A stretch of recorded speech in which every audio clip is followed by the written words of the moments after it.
Assalamualaikum warahmatullahi wabarakatuh. Perkenalkan, kami dari kelompok 8, Akuntansi Sektor Publik, akan menjelaskan tentang sistem akuntansi pemerintahan pusat. Sebelum itu, saya akan memperkenalkan anggota kelompok saya terlebih dahulu. Yang pertama, saya Salsa Diva Anastasia sebagai moderator, dan teman saya Tiara Monika dan Yuri Amelia. Materi pertama akan dijelaskan oleh saya sendiri. Perkembangan sistem akuntansi pemerintah pusat. Modernisasi akuntansi keuangan di sektor pemerintah dimulai tahun 1982. Studi ini dilakukan sebagai upaya untuk meningkatkan akuntabilitas keuangan negara oleh Badan Akuntansi Negara atau BAKUN yang merupakan unit eselon 1 Departemen Keuangan. Melalui proyek penyempurnaan sistem akuntansi dan pengembangan akuntansi atau PPSAPA dengan bantuan pembiayaan dari Bank Dunia. Latar belakang proyek ini bermula dari kondisi sistem akuntansi dan pencatatan yang masih menggunakan single entry sehingga terdapat beberapa kelemahan. Kelemahannya yaitu, yang pertama, proses penyusunan lambat karena disusun dari subsistem yang terpisah-pisah dan tidak terpadu. 2. Sistem single entry tidak lagi memadai menampung kompleksitas transaksi keuangan pemerintah. 3. Sulit dilakukan rekonsiliasi. Dan 4. Tidak mendasar pada standar akuntansi keuangan pemerintah. Berdasarkan Surat Keputusan Menteri Keuangan Nomor 476/KMK titik 01/1991 tentang Sistem Akuntansi Pemerintah. Sistem akuntansi pemerintah pusat telah dikembangkan dan diimplementasikan secara bertahap. Tahap pertama dilaksanakan mulai tahun anggaran 1993 atau 1994 dan diikuti dengan tahap-tahap berikutnya. Dan yang pada tahun anggaran 1999 atau 2000. Implementasi SAPP telah mencakup seluruh departemen atau lembaga di seluruh provinsi. Penerapan Sistem Akuntansi Pemerintah Pusat atau SAPP adalah untuk unit-unit organisasi pemerintah pusat yang keuangannya dikelola langsung oleh pemerintah pusat seperti Lembaga Tertinggi Negara atau MPR, lembaga tinggi negara lainnya seperti DPR, DPA, MA, departemen atau lembaga non-departemen. Sedangkan SAPP atau Sistem Akuntansi Pemerintah Pusat tidak diterapkan untuk pemerintahan daerah, BUMN atau BUMD, bank pemerintah, dan lembaga keuangan milik pemerintah. Tujuan Sistem Akuntansi Pemerintah Pusat. Tujuan SAPP atau Sistem Akuntansi Pemerintah Pusat adalah untuk menyediakan informasi keuangan yang diperlukan dalam hal perencanaan, penganggaran, pelaksanaan, penatausahaan, pengendalian anggaran, perumusan kebijaksanaan, pengambil keputusan dan penilaian kinerja pemerintah, dan sebagai upaya untuk mempercepat penyajian perhitungan anggaran negara atau PAN, serta memudahkan pemeriksaan oleh aparat pengawasan fungsional secara efektif dan efisien. Di samping itu, SAPP juga dirancang untuk mendukung transparansi laporan keuangan pemerintah dan akuntabilitas keuangan pemerintah dalam mencapai pemerintahan yang baik yang meliputi akuntabilitas, manajerial, dan transparansi. Akuntabilitas yang dimaksud adalah meningkatkan kualitas akuntabilitas atau pertanggungjawaban pemerintah atas pelaksanaan anggaran. Dalam hal manajerial adalah menyediakan informasi keuangan yang diperlukan untuk perencanaan, penganggaran, pelaksanaan, penatausahaan, pengendalian anggaran, perumusan kebijaksanaan, pengambilan keputusan dan penilaian kinerja pemerintah. Sedangkan menyangkut transparansi adalah memberikan keterbukaan pelaksanaan kegiatan pemerintah kepada rakyat untuk mewujudkan pemerintahan yang baik. Sistem akuntansi pemerintah pusat terdiri dari yang pertama yaitu Sistem Akuntansi Pusat atau SIAP. Sistem akuntansi pusat dilaksanakan oleh Direktorat Jenderal Perbendaharaan atau Ditjen PBN dan terdiri dari 1. SAKUN atau Sistem Akuntansi Kas Umum Negara, yang menghasilkan laporan arus kas dan neraca kas umum negara. Pada tingkat wilayah, kedua subsistem di atas dilaksanakan oleh Kanwil Dit Perbendaharaan dan seluruh KPPN di wilayah kerjanya selaku kuasa BUN.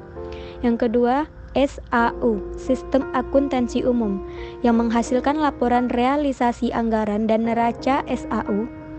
Pengolahan data dalam rangka penyusunan laporan keuangan SAU dan SAKUN dilaksanakan oleh unit-unit Ditjen PBN yang terdiri dari 1.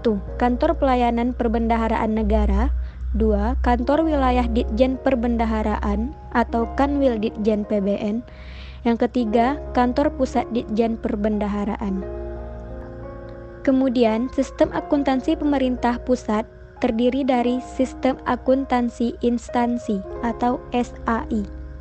Sistem akuntansi instansi atau SAI dilaksanakan oleh Kementerian Negara atau lembaga. Kementerian Negara atau lembaga melakukan pemrosesan data untuk menghasilkan laporan keuangan berupa laporan realisasi anggaran, neraca, dan catatan atas laporan keuangan.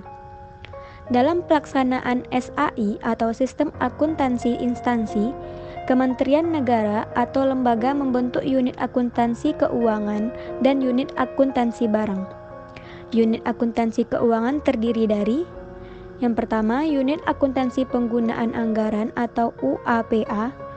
Yang kedua, unit akuntansi pembantu pengguna anggaran eselon 1. Dan yang ketiga, unit akuntansi pembantu pengguna anggaran wilayah. Serta yang keempat yaitu unit akuntansi kuasa pengguna anggaran. Selanjutnya, kerangka umum sistem akuntansi pemerintahan pusat. Laporan keuangan pemerintah pusat disampaikan kepada DPR sebagai pertanggungjawaban atas pelaksanaan APBN.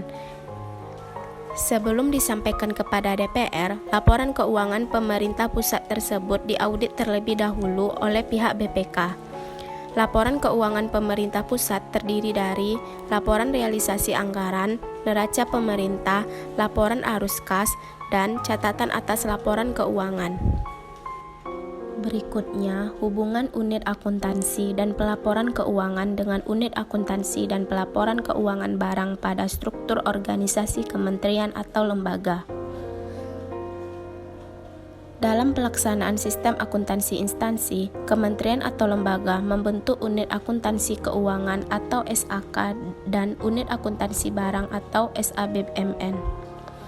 Unit akuntansi keuangan meliputi unit akuntansi pengguna anggaran, unit akuntansi pembantu pengguna anggaran, unit pembantu pengguna anggaran wilayah, unit akuntansi kuasa pengguna anggaran. Adapun unit akuntansi barang meliputi unit akuntansi pengguna barang, unit akuntansi pemantau pengguna barang eselon 1, unit akuntansi pembantu pengguna barang wilayah, dan unit akuntansi kuasa pengguna barang. Selanjutnya, mekanisme pelaporan sistem akuntansi instansi. Laporan keuangan BPKP dihasilkan melalui sistem akuntansi instansi atau SAI yang terdiri dari sistem akuntansi keuangan atau SAK dan sistem informasi manajemen akuntansi barang milik negara atau SIMAK BMN yang dilaporkan secara berjenjang dari tingkat terendah sampai tingkat puncak. 1. Jurnal Akuntansi Pendapatan LO dan Pendapatan LRA.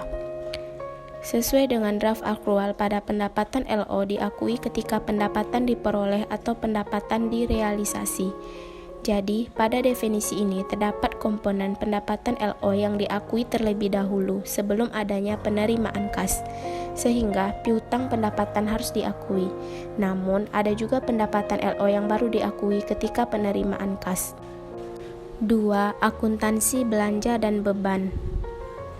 Sesuai dengan draft akrual, maka beban diakui ketika timbulnya kewajiban, terjadinya konsumsi aset atau terjadinya penurunan manfaat ekonomis atau potensi jasa. Ketika terjadi belanja modal, maka secara akrual harus dicatat aset yang mengalami penambahan. Jurnal korolari dalam hal ini tidak diperlukan lagi. 3. Akuntansi penerimaan pembiayaan. Secara akrual, utang diakui ketika kemungkinan besar akan terjadi arus keluar sumber daya di masa datang sebagai akibat adanya transaksi di masa lalu. 4. Akuntansi pengeluaran pembiayaan.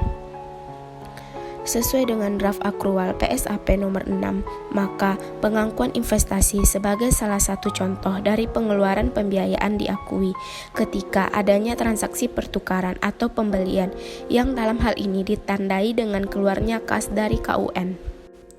Baiklah, sekian video presentasi dari kelompok kami. Terima kasih kepada masing-masing kelompok yang sudah menonton. Kami mengucapkan mohon maaf apabila ada kesalahan kata atau kesalahan penulisan dalam video kali ini.